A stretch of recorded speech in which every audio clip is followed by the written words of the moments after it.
Hi everyone. Well, tonight we're going to take a quick look over powers and exponents. This should be just a quick review, maybe some of the vocabulary you've forgotten, and then we'll have a little practice at the end.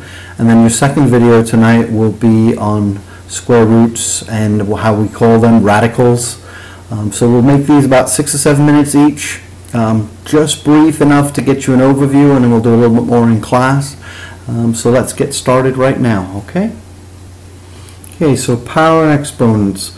The power is actually, when you look at it, the expression like 3 to the second or 4 to the third. The whole thing, the whole expression is called the power.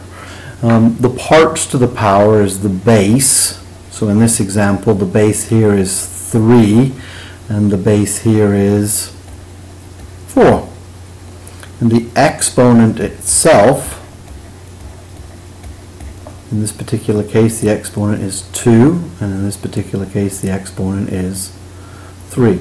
So power is the whole expression. Base is the number that's going to be multiplied by itself, and exponent is the actual number of times that you are going to multiply the base by itself. Some ways that we talk when we're speaking about exponents and their powers. 5 to the second we say is 5 squared. 7 to the third we'll often say is 7 cubed. Sometimes you'll even see a diagram that'll show a 5 by 5, and for 7 cubed it'll look something like 7 by 7 by 7. Okay, and so sometimes they just show a little picture just to give you a rough idea of what's going on, and you need to be able to translate between the picture and the math. Alright, so now that we've kind of done that very brief overview of exponents, because this shouldn't be anything new, let's take a look at a couple of things that you might get yourself in trouble with. This is very important concept number 1. When we do exponents, we have to be very clear as to what the exponent is referring to. So in this case it says negative 5 squared.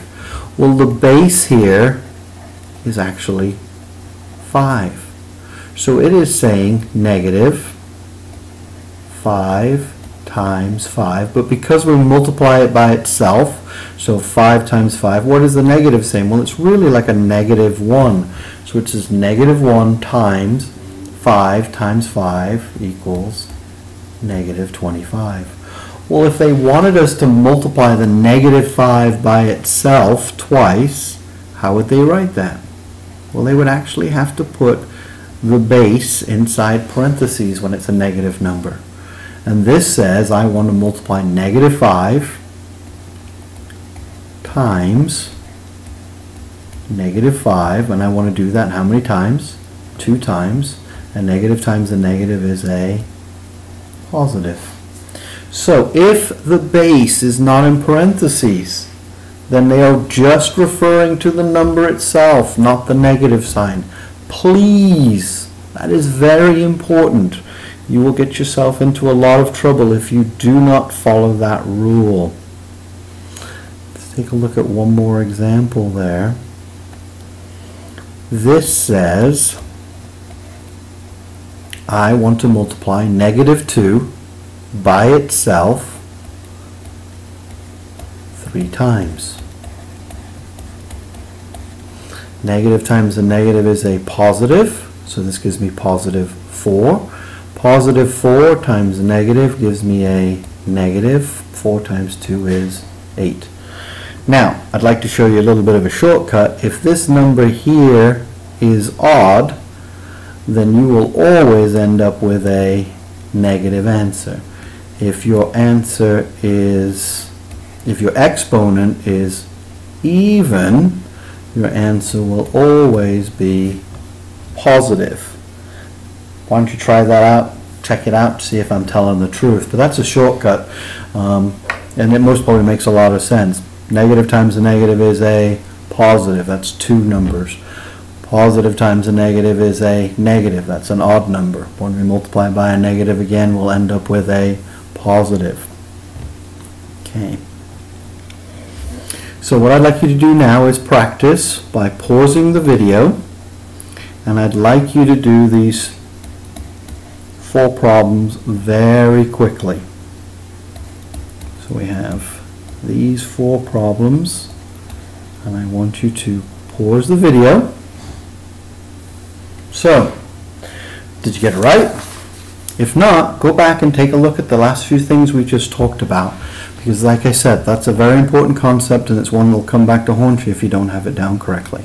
We'll do more practice of that in class tomorrow.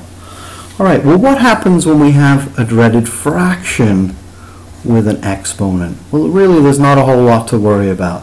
All that is saying is 3/4 times 3/4. And how many of them are we going to do?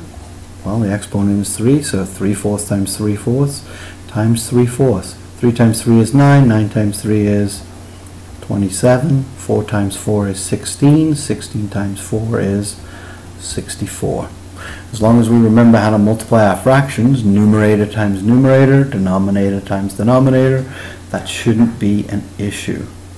Okay, now you should pause right now and you can practice this problem right here.